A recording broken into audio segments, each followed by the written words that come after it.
On the 19th of August, 1944, within the Wehrmacht headquarters nestled in East Prussia, General Oberst Alfred Jodl scanned the incoming intelligence from a Western front that was rapidly disintegrating.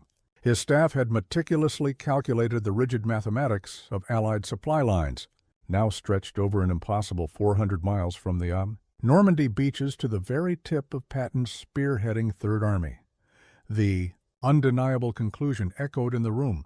The Americans had outrun their own logistics. It was a simple, brutal fact that Patton would be forced to a standstill within days, perhaps mere hours, because no army in history could sustain such a blistering pace of advance without fuel.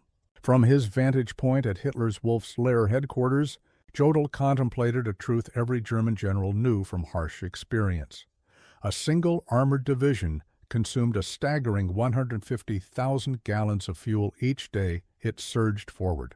With the Americans now 400 perilous miles from their supply depots, the calculation was inescapable.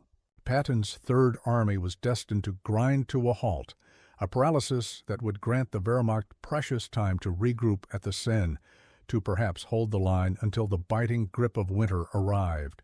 What Jodl and his staff could not possibly fathom was that just 125 miles away, an unending convoy of 558 trucks was already thundering eastward, their headlights blazing in a bold defiance of all military doctrine. A metal serpent carrying 12,500 tons of supplies every 24 hours. This was the Red Ball Express, a logistical marvel so audacious that the entirety of German military science had never even conceived of its possibility, and it was about to shatter every single assumption about mechanized warfare. In a mere 72 hours, Patton's supposedly immobilized tanks would not be silent. They would instead smash through the German positions at the Seine. Within a single week, they would be liberating Paris, and within a month, they would stand poised at the very border of Germany itself.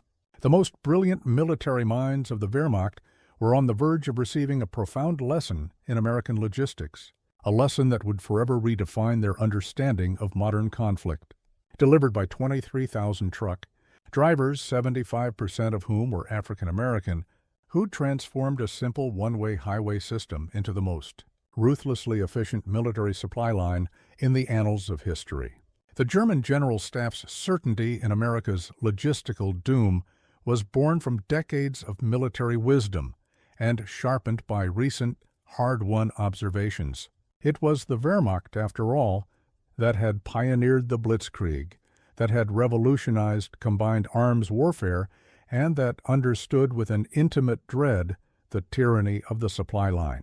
Their own campaigns had repeatedly sputtered and died when the flow of logistics failed to keep pace with the thrill of tactical success. In the vastness of Russia, the Wehrmacht's advance had ultimately foundered, not initially because of Soviet resistance, but due to the simple, crushing inability to supply their forces across those immense distances. German trucks shattered on punishing Russian roads. The horse-drawn wagons, which still constituted 80% of German military transport, could never match the velocity of the Panzer spearheads. Critical differences in railway gauges meant that life-giving supplies would pile up hundreds of miles from the starving front lines. General der Panzertruppe Heinrich von Lüttwitz, who would soon command the 47th Panzer Corps from September 1944, had written with confidence in July, "The Americans are now confronting the very same logistical impossibility we faced in Russia. Their much-vaunted mechanical advantage is twisting into a crippling disadvantage. Machines demand fuel, ammunition, parts.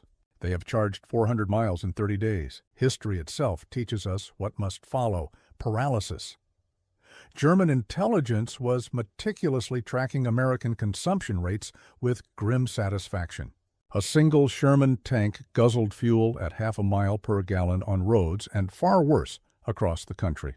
A single infantry division demanded 700 tons of supplies every day. An armored division required 1,000 tons. Patton was commanding 12 divisions, advancing relentlessly on a 60-mile front. The mathematics seemed absolute, irrefutable. 12,000 tons of supplies needed daily, transported 400 miles from the beaches, over roads ravaged by war. through a transportation network the Germans had systematically obliterated during their retreat. General Major Siegfried Westphal, who was about to become Chief of Staff to Field Marshal von Rundstedt, calculated on August 20th that even if the Americans somehow possessed unlimited trucks, which they did not, and perfect roads, which they did not, and experienced no mechanical failures, which was an impossibility, they still could not possibly sustain Patton's advance for more than another 48 hours. The laws of physics, he reasoned, cannot be violated, not even by the might of American industry.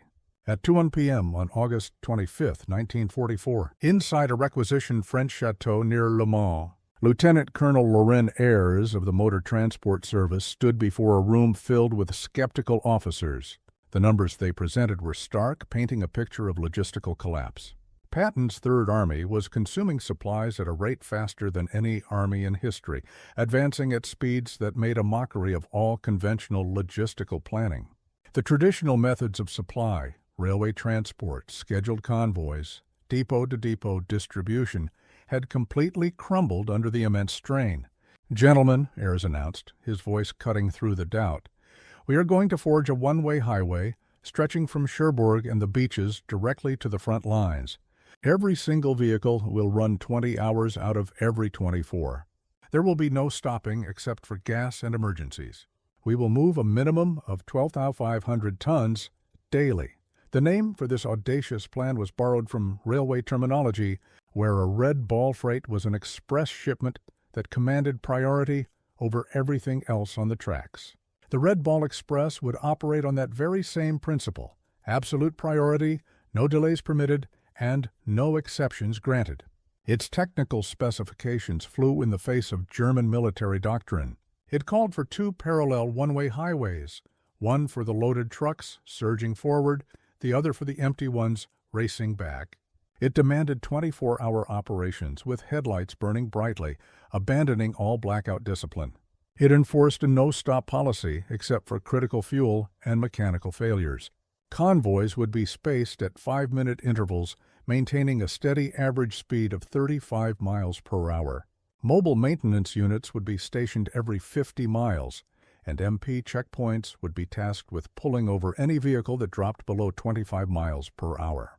Colonel Charles O. Thrasher, commanding the advance section of the communication zone, reviewed the projected figures with disbelief. "We need 140 truck companies," he stated, "a minimum of 5,158 vehicles, all operating at 90% availability. That's impossible by any logistics textbook ever written." And yet, within a mere 36 hours, the impossible was fully operational. On August 26, 1944, drivers from the 39 16th Quartermaster Truck Company climbed into their GMC CCKW2 1-to-2-ton trucks, affectionately nicknamed the Deuce and a Half, their cargo holds filled with 100 mm artillery shells destined for Patton's guns at Melun, 300 miles to the east. The very demographic makeup of the Red Ball Express would have utterly stunned German racial theorists. Of the 23,000 drivers who would ultimately thunder down that route, approximately 75% were African American soldiers serving in an army that was still rigidly segregated. These were the men who, in much of their own country, could not eat in white restaurants or use white facilities. Yet here they were, the lifeblood keeping the most celebrated white general's army in relentless motion. The drivers forged their own vibrant culture within hours. They painted defiant slogans on their trucks: "Patton's Blood Bank," "Hitler, Here We Come," "Detroit to Berlin Express." They established their own unwritten rules of the road. Slower vehicles were expected to pull off immediately. Trucks with mechanical failures were unceremoniously pushed into ditches. Any truck moving slower than 20 miles per hour was considered a roadblock to be bypassed. By August the 28th, German reconnaissance units began reporting something they had never before witnessed. Scouts from Aufklärungsabteilung 116 Radio Eden from positions overlooking the main Red Ball route, their voices a mixture of confusion and awe. Continuous column of vehicles, headlights visible for 20 kilometers. No spacing between them, no blackout discipline. We estimate 1,000 vehicles passing per hour. The Americans have abandoned all military precaution. This behavior violated everything German military doctrine held sacred. Headlights at night were an open invitation to air attack. Continuous columns of vehicles presented the perfect, irresistible target for artillery. No spacing between trucks meant that a single disabled vehicle could halt an entire convoy for miles. And yet, the Americans seemed completely unconcerned. General Lieutenant Edgar Feuchtinger, commanding the 21st Panzer Division, personally observed the Red Ball Express from concealed positions on August 30th. His report to Army Group B headquarters reflected a growing, gnawing alarm. The enemy is operating a supply system that is beyond our comprehension. Vehicles pass our position at 30-second intervals, day and night, without a single pause. They make no effort to hide, they do not disperse, they follow none of the rules we understand. This is not military science. This is mass production applied to warfare. What the Germans could not possibly grasp was that American logistics operated on a set of principles entirely alien to their own. Where German doctrine prized concealment, the Americans relied on sheer overwhelming volume. Where the Germans conserved their precious vehicles, the Americans simply assumed a 20% mechanical failure rate and planned accordingly. Where the Germans adhered to strict military procedure, the Americans improvised, adapted, and overcame continuously and brilliantly. The numbers achieved by the Red Ball Express defied every German calculation of what was logistically possible. In that first week, from August 25th to the 31st, 1944, an astonishing 89,939 tons of supplies were delivered, a daily average of 12,148 tons. The round-trip distance was a grueling 686 miles. The fleet of 5,958 trucks was making 1.5 trips every single day. The operation itself was consuming 300,000 gallons of fuel daily. German logistics specialists who captured these figures from American documents immediately dismissed them as blatant propaganda. But the numbers were real, and they were accelerating. By the 5th of September, the Red Ball Express had established a rhythm that seemed a physical impossibility to German logistics officers who still depended on horse-drawn wagons for 80% of their transport. Convoys were departing every 5 minutes from the western terminus. The average convoy consisted of 67 vehicles. The load per vehicle was 5 tons standard, but frequently overloaded to 7 tons. The time to cover the 350-mile one-way trip was 14 hours on average. Turnaround time at each end was a mere 2 hours. With 5,000 vehicles in constant motion at any given moment, the Red Ball Express was generating innovations hourly as its drivers and mechanics solved problems that German military science deemed utterly insurmountable. When trucks inevitably broke down at a rate of approximately 1,800 per day, mobile maintenance units performed repairs directly on the roadside. Mechanics developed a triage system. They had 15 minutes to fix a vehicle, or it was pushed off the road. Parts were cannibalized from trucks deemed beyond immediate repair. Entire engines were swapped out in 45 minutes using mobile cranes. When the designated Red Ball route became congested, the drivers simply created their own alternate paths. They commandeered French buses to move personnel, freeing up more trucks for vital cargo. They borrowed abandoned German vehicles, hastily painting them olive drab and pressing them into service.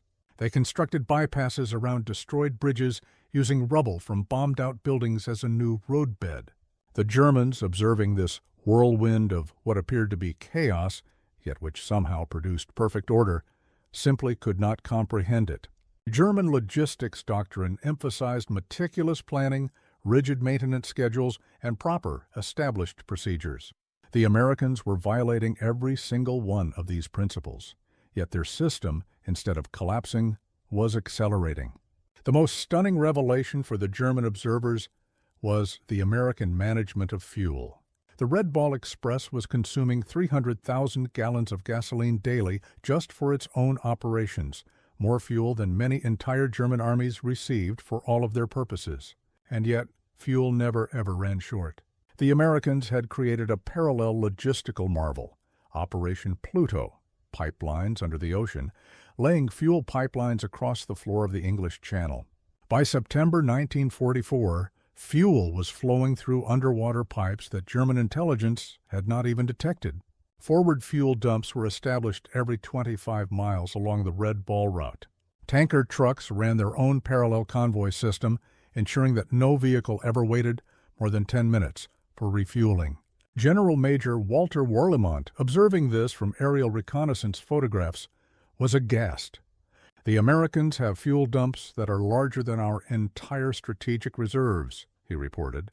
"They burn more gasoline, just moving gasoline, than we allocate to entire Panzer divisions. This isn't war as we understand it. It's industrial overflow." The Red Ball Express didn't just supply Patton's advance. It multiplied its speed exponentially. German military doctrine calculated that an armored division could sustain a 20 to 30-mile advance per day under the most optimal conditions. Patton's divisions, fed by the Red Ball Express, were averaging 40 to 60 miles daily for weeks on end. On September 1, 1944, the 4th Armored Division advanced an incredible 35 miles in its morning operations alone, then halted for resupply at noon. Red Ball trucks were already there, waiting with fuel and ammunition. That same afternoon, the division advanced another 32 miles. This 67-mile single-day advance shattered German defensive planning, which was predicated on a maximum of 30-mile daily advances. General Oberst Heinz Guderian, reviewing these reports in East Prussia, initially refused to believe them. "Wie aus die Verred. No armored force can advance 60 miles daily for a week," he declared. "Mechanical failures alone would prevent it. This is propaganda or misidentification." But intercepted American radio traffic soon confirmed it. Even more disturbing for the German commanders, the Americans were broadcasting their positions openly, without code, supremely confident in their ability to move faster than the Germans could possibly react. By September 5, 1944, German intelligence had compiled comprehensive reports on the Red Ball Express, and the implications were catastrophic for Wehrmacht planning. Every single assumption about American military capability required immediate and drastic revision. The report contained observations that defied German military science. The Americans wasted vehicles prodigiously, abandoning damaged trucks rather than taking the time to repair them. Their drivers operated on stimulants for days on end, violating every principle of personnel management. There was no camouflage discipline, making the entire system vulnerable to an air attack that never came. Mechanical failure rates of 30% daily were simply overwhelmed by sheer redundancy. Their fuel consumption was at a level that would bankrupt any European military. Field Marshal Walter Model's response to this report revealed a growing desperation. "If these reports are accurate," he wrote, "we are facing not a superior army, but a superior civilization. They make no effort to hide because they do not fear us. They waste resources because they possess infinite resources. We cannot defeat this with military tactics." The drivers of the Red Ball Express paid a physical price that the German observers could not see. They operated for 72 straight hours, hallucinating from a combination of exhaustion and benzodrine. Accidents claimed the lives of 300 drivers during the Red Ball's operational period. Trucks collided in the dense fog, overturned on damaged roads, and burned when their overheated engines ignited. And yet, morale remained extraordinarily high. These men, most of whom were African Americans denied equal rights back home, understood that they were making history. They were proving Hitler's racial theories wrong with every mile driven, every ton delivered.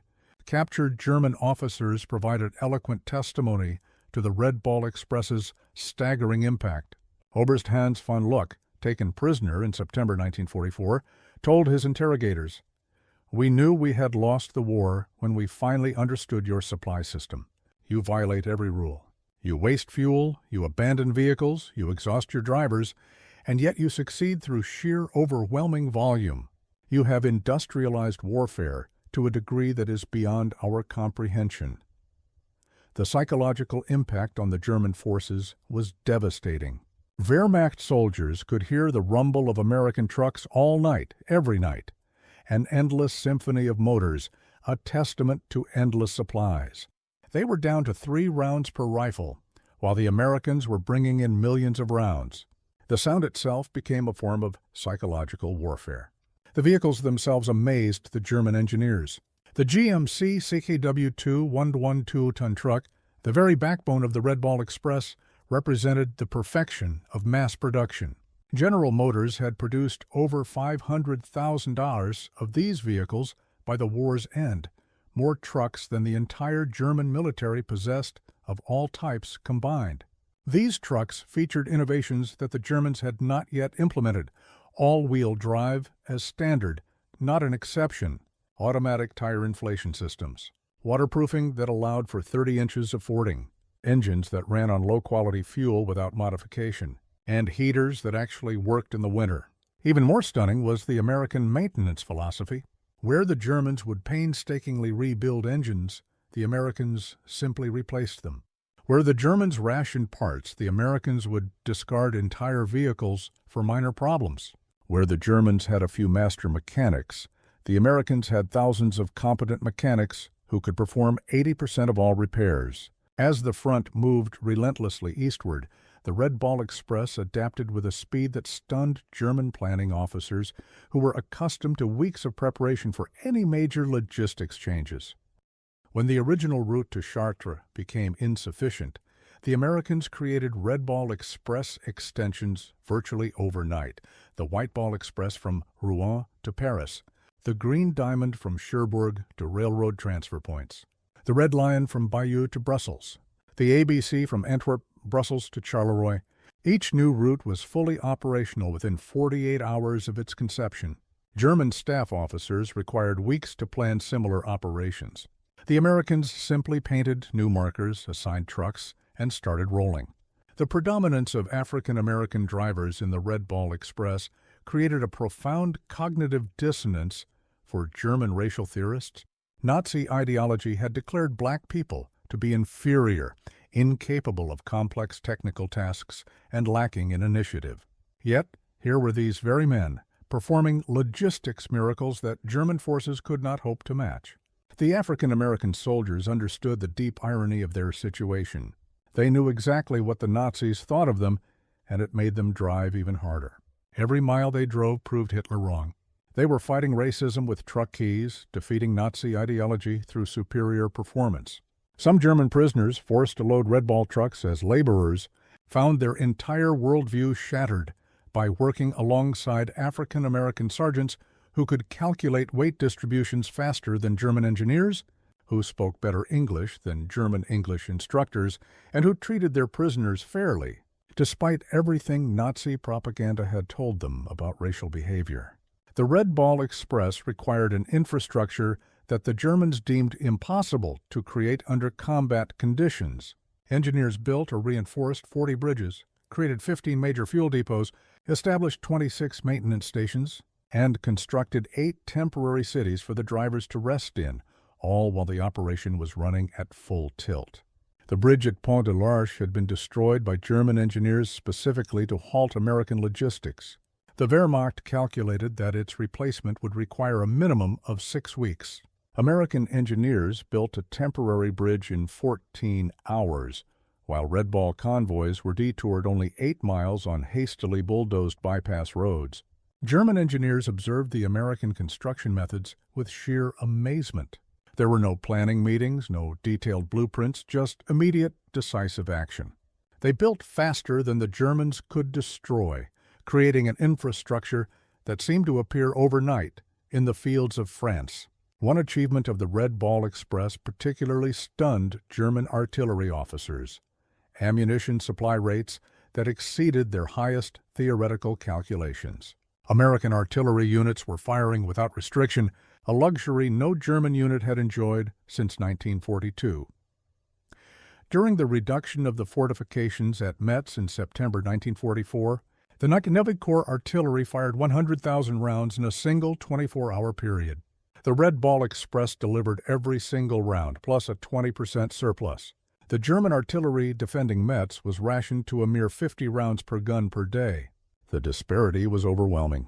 American guns fired continuously for hours, while German artillery officers calculated that such bombardments required 50 truckloads of ammunition per hour. The Red Ball provided it without pause. The Red Ball Express consumed vehicles at rates that would have paralyzed any other military. By late September, mechanical attrition had reached staggering proportions. The average vehicle life was just 10,000 miles compared to a normal 30,000. The daily deadline rate was 30% of all vehicles. Engines were being replaced at a rate of 500 per week. Tires were consumed at 10,000 per week. The total number of vehicles destroyed or abandoned exceeded 5,000. And yet, the operation never slowed down. American production had anticipated such losses. Ships arrived weekly at French ports carrying hundreds of new trucks. Replacement drivers were trained in 2 days and thrown into the convoys. German calculations showed that the Americans were destroying more trucks on a weekly basis than the Wehrmacht possessed in all of France. Yet their transport capacity increased rather than decreased. They had achieved something the Germans had thought impossible: logistics that moved faster than consumption. French civilians living along the Red Ball route witnessed an American abundance that starkly contradicted the years of scarcity under German occupation. The psychological impact on the occupied populations was immediate and profound. The Red Ball Express drivers, particularly the African Americans, often shared their rations with French civilians, despite regulations against it. At every stop, children would gather, and the drivers would give them chocolate, cigarettes, and soap. The contrast with the German occupation was stark. The Americans casually gave away what the Germans had strictly rationed. German intelligence reported on the propaganda impact. French civilians now believe that an American victory is inevitable. They cite the truck convoys as proof. Resistance activity has increased 400% along the Red Ball routes. The population that once accepted our occupation now actively opposes it. In early September 1944, the Red Ball Express faced its greatest challenge. Patton's Third Army had advanced so far, so fast, that even the Red Balls struggled to maintain the required supply rates. The round trip now exceeded 700 miles. Drivers were collapsing from exhaustion, and vehicles were disintegrating. German intelligence detected this strain. General der Panzertruppe Hasso von Manteuffel reported on September 8th, "The American supply lines are showing signs of collapse. Convoy intervals have increased from 5 to 15 minutes. Vehicle speed has decreased. This is our opportunity." But American adaptability once again surprised the Germans. Within 72 hours, the Red Ball Express reorganized itself. They created intermediate transfer points, cutting individual runs down to 350 miles. They implemented driver rotation systems, established forward maintenance bases, and doubled the number of assigned vehicles. By September 12th, the tonnage delivery had actually increased. The crisis that should have halted Patton only made the system stronger. Supplementing the Red Ball Express, the Americans implemented another logistics solution that the Germans deemed impossible: large-scale aerial supply. C-47 transport aircraft began delivering critical supplies directly to forward units, each aircraft carrying 3 tons. On September 16, 1944, Wehrmacht observers counted 900 transport flights in a single day, delivering 2,700 tons by air. The Luftwaffe, at its absolute peak, had managed only 300 tons daily to Stalingrad and considered that a maximum effort. The Americans were using transport aircraft like trucks, with no concerns for fighter escorts or fuel limitations. They simply assumed losses and overwhelmed them with numbers. The Wehrmacht could not compete with this industrial arithmetic. The Red Ball Express operated under command principles that violated the rigid German military hierarchy. Junior officers were making decisions that were reserved for generals in the Wehrmacht. Sergeants were commanding operations larger than those managed by German colonels.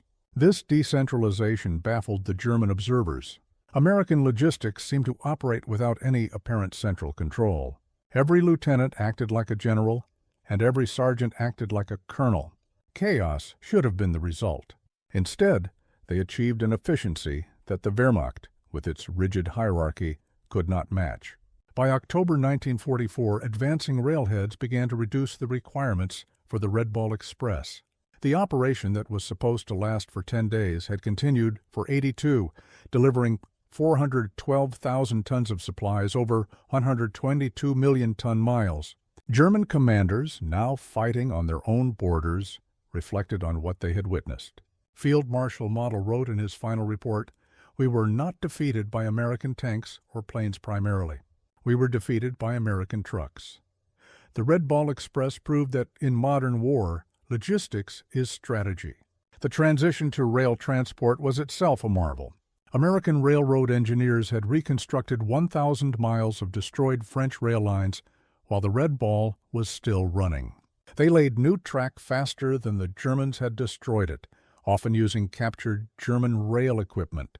The final statistics of the Red Ball Express defied every German calculation of logistical possibility.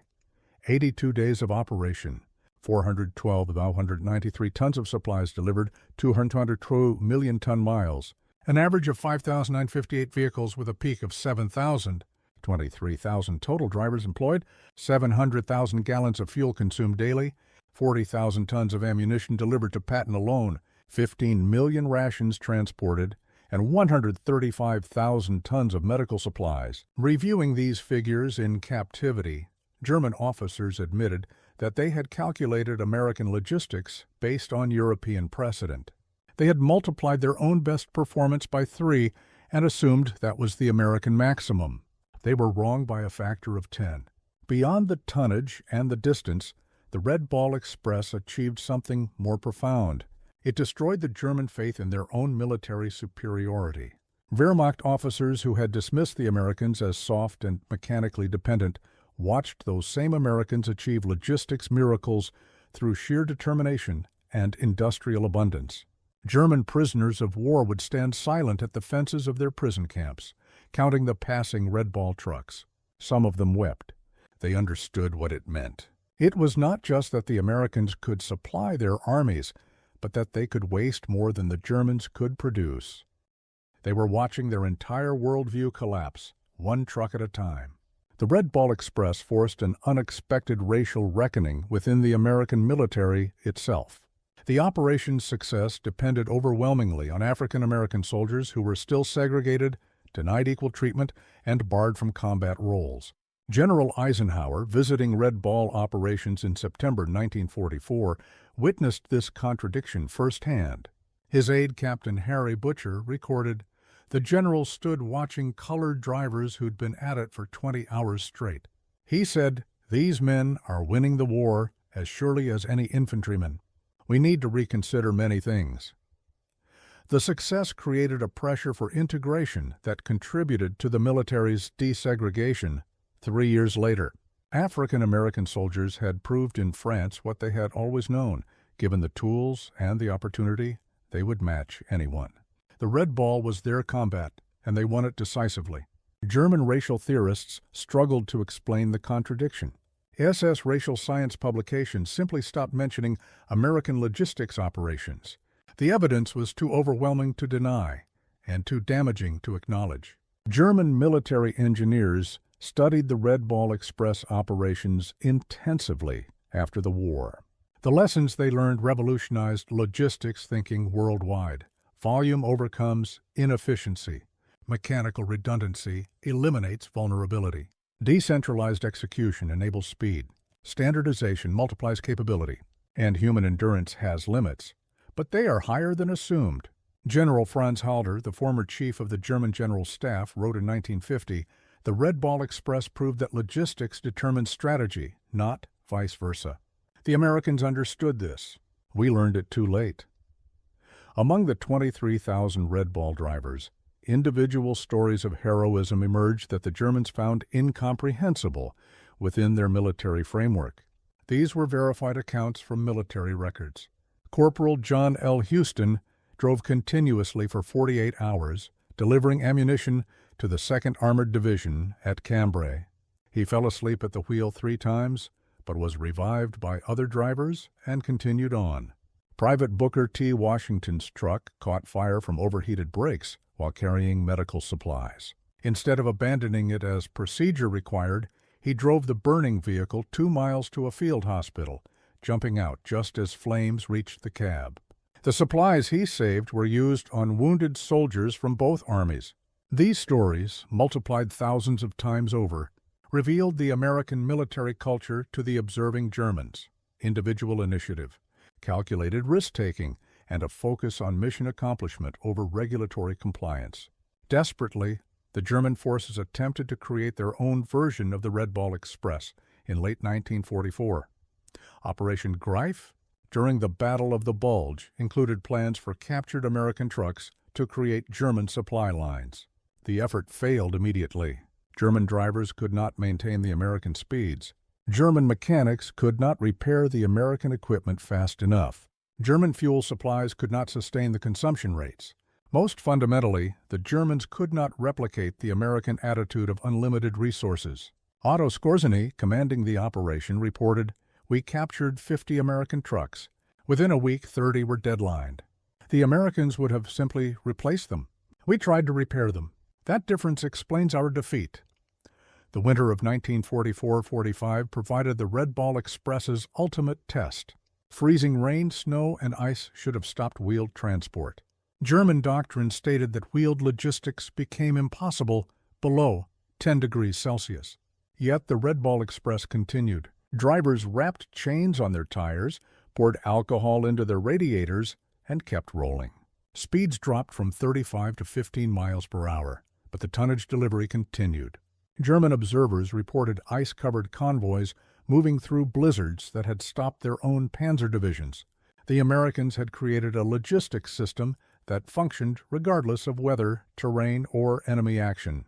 It was not elegant or efficient by German standards, but it was unstoppable. In May 1945, captured German logistics officers were required to study Red Ball Express operations for the historical record. Their conclusions were unanimous and devastating to German military pride. General der Infanterie Friedrich Schulz summarized, "The Red Ball Express represents a form of warfare we never imagined. The Americans created a temporary civilization, thousands of men, thousands of vehicles, millions of tons of supplies that existed only to feed their armies and then dissolved when it was no longer needed. We built permanent infrastructure over years. They created superior temporary systems in days." The most insightful analysis came from General Oberst Heinz Guderian, the father of German armored warfare. "We invented the blitzkrieg," he wrote, "but we never solved its fundamental limitation, logistics. The Americans solved it through an industrial excess we deemed impossible." The Red Ball Express was not a supply line. It was a flowing river of material that drowned our forces. The Red Ball Express cost the United States approximately $100 million in 1944 dollars, vehicles destroyed, fuel consumed, roads destroyed, and French claims for damages.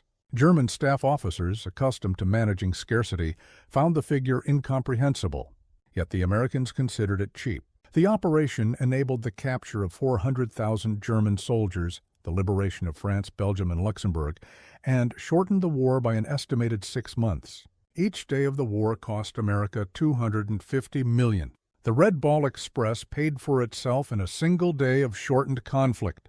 Lieutenant General John C. H. Lee, commanding logistics for the European theater, stated, "We wore out 5,000 trucks and 23,000 men to destroy the German army in France. In any previous war, that would be catastrophic losses. In American industrial war, it's acceptable overhead." An unexpected consequence of the Red Ball Express was its revolutionary impact on post-war civilian logistics. Thousands of drivers returned to America with experience operating the world's largest transportation network. These veterans founded trucking companies, designed interstate highways, and created the modern American logistics industry. Companies like Yellow Freight, Roadway, and Consolidated Freightways were started by Red Ball veterans who applied military logistics to civilian commerce. They had learned in France that volume beats efficiency, speed beats perfection, and if you can keep trucks rolling 24 hours a day, you can move the world.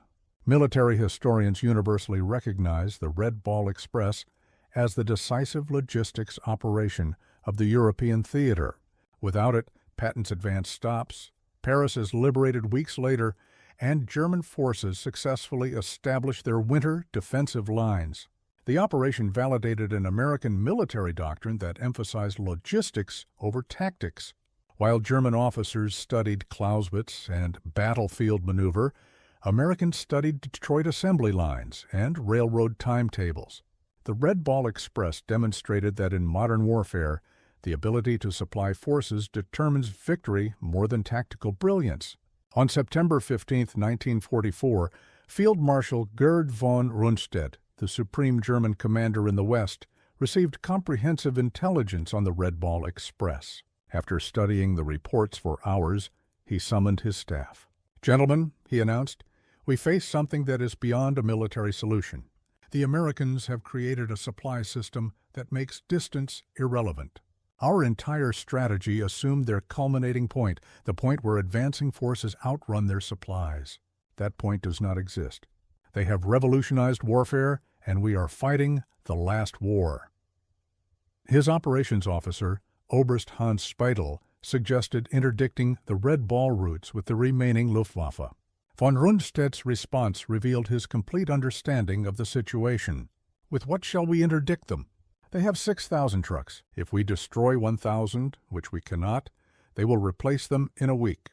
We would need to destroy 200 trucks daily just to match their production. We do not have 200 aircraft in total." Behind the statistics were human stories that revealed the American character to the German observers. Drivers who had not slept for 3 days were refusing relief because they feared their trucks might not make it through. Mechanics were working in freezing rain to keep the convoys rolling. Teenagers were lying about their age just to drive the trucks. Such stories, multiplied throughout the operation, created a mythology that demoralized the German forces. The Americans were not soft, as propaganda had claimed.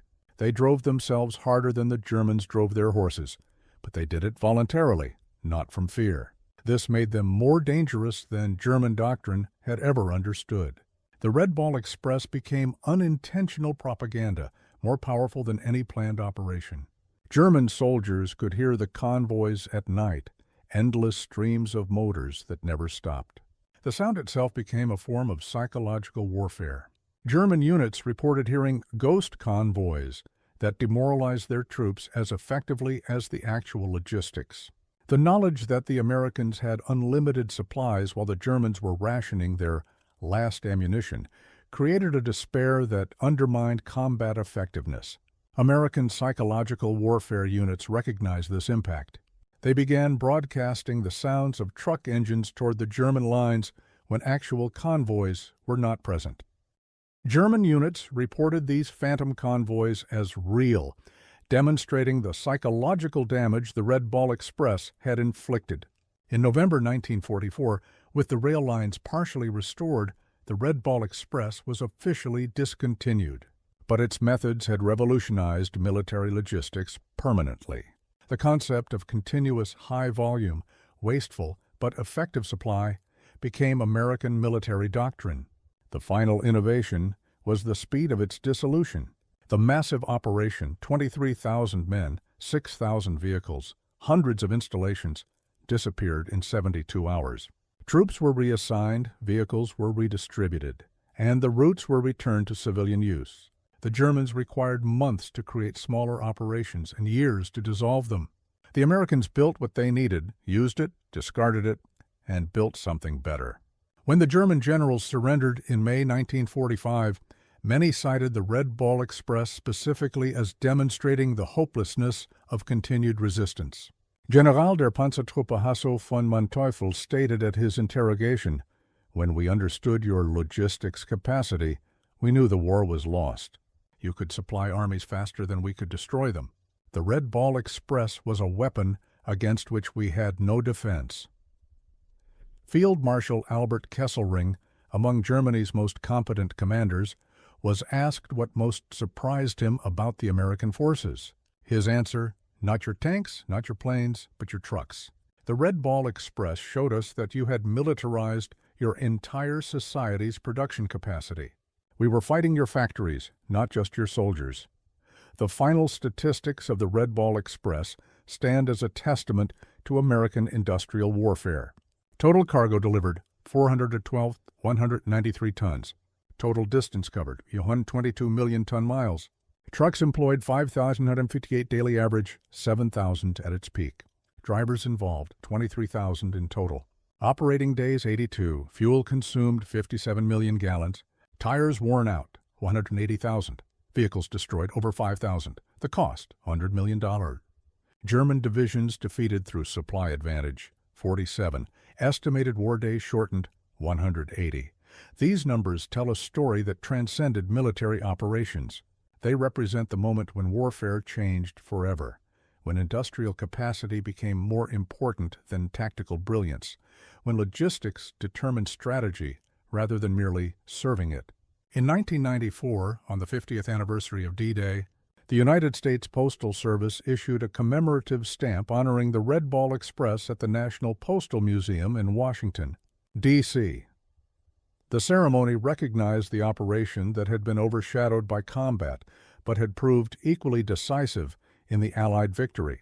Veterans who attended spoke of their pride in an operation that proved American industrial might and individual determination could overcome any obstacle. They had driven through exhaustion, through mechanical failure, through weather that stopped armor. They were mostly black soldiers, segregated, discriminated against, and denied recognition during the war, but they had delivered victory at 35 miles per hour. The Red Ball Express proved that in modern warfare, logistics is not support. It is the main effort. The operation demonstrated that an industrial democracy could mobilize resources on a scale that totalitarian efficiency could not match. The German generals who had laughed at American logistics were silenced by 6,000 trucks delivering 12,500 tons daily across 700 miles of liberated France. They had assumed the Americans would follow European precedent, conserve resources, and advance cautiously. Instead, the Americans created a logistics tsunami that drowned the German forces in Allied abundance. The operation's success came not from military genius, but from American characteristics the Germans never understood: industrial excess, mechanical aptitude, improvisational skill, and most importantly, the initiative of individual soldiers who made independent decisions that in the Wehrmacht would require a field marshal's approval. In his memoirs, General George S. Patton, whose Third Army was the primary beneficiary of the Red Ball Express, wrote the ultimate tribute. The truck drivers of the Red Ball Express deserved as much credit for the defeat of Germany as any combat unit. They drove through exhaustion, through mechanical failure, through weather that stopped armor. Without them, the Third Army doesn't move. Without movement, we don't win. They were black soldiers, mostly segregated, discriminated against, denied recognition. But they won the war as surely as any rifleman. History must record this truth. That truth stands as the final testament to the Red Ball Express, 23,000 mostly. African-American drivers operating 6,000 trucks on a one-way highway to victory, achieving what German military science had declared impossible. They supplied advancing armies faster than physics should allow, maintained a tempo beyond human endurance, and proved that in modern warfare, the side with the most trucks beats the side with the best tactics. The German generals had laughed at American logistics, dismissing it as wasteful, undisciplined, and impossible to sustain. 82 days later, those same generals surrendered to armies supplied by the Red Ball Express, finally understanding that American trucks had defeated German tanks. That industrial abundance had overwhelmed military excellence, and that logistics had become strategy. The Red Ball Express ended on November 16, 1944, but its impact echoed through military history. It proved that in the industrial age, victory belongs not to the bravest soldiers or the brightest generals, but to the nation that can deliver the most supplies, the fastest and the farthest. The German generals who laughed at American logistics in August 1944 signed surrender documents in May 1945. Defeated by 23,000 truck drivers who revolutionized warfare at 35 miles per hour. Their story deserves its place among the great military operations of history, not because it was elegant or efficient. It was neither, but because it worked. The Red Ball Express kept Patton rolling, kept the Germans retreating, and proved that in modern war, the convoy of trucks matters more than the column of tanks. The highways of France still bear the scars of the Red Ball Express. Ruts worn by overloaded trucks, bridges hastily repaired, roadsides littered with abandoned vehicles. But the greatest monument to the operation is the speed of the Allied victory. Every day the war was shortened, saved thousands of lives. The Red Ball Express shortened it by months. In the end, the German generals who laughed at American logistics learned the hardest lesson of modern warfare. Amateurs talk tactics, professionals talk logistics, and Americans talk trucks. The Red Ball Express was America talking very loudly indeed, in the roar of 6,000 engines that never stopped, carrying democracy and destruction at 35 miles per hour down a one-way road to victory. The last word belongs to a German officer whose name is lost to history, quoted by a Red Ball driver at the 1994 Commemoration. Standing beside a road in Belgium, watching the endless convoy of American trucks, the officer said in accented English to his captives, "We prepared for everything. Your tanks, your planes, your ships. We never prepared for your trucks. How do you defeat an enemy who has more trucks than you have soldiers?" The answer rolled past him at 5-minute intervals, driven by exhausted Americans who were rewriting the rules of warfare, one delivery at a time. The Red Ball Express had made logistics into strategy, supply into victory, and trucks into the most decisive weapon of the European war. The German generals stopped laughing when they understood this truth. But by then, Patton was already at their gates, supplied by the greatest logistics operation in military history.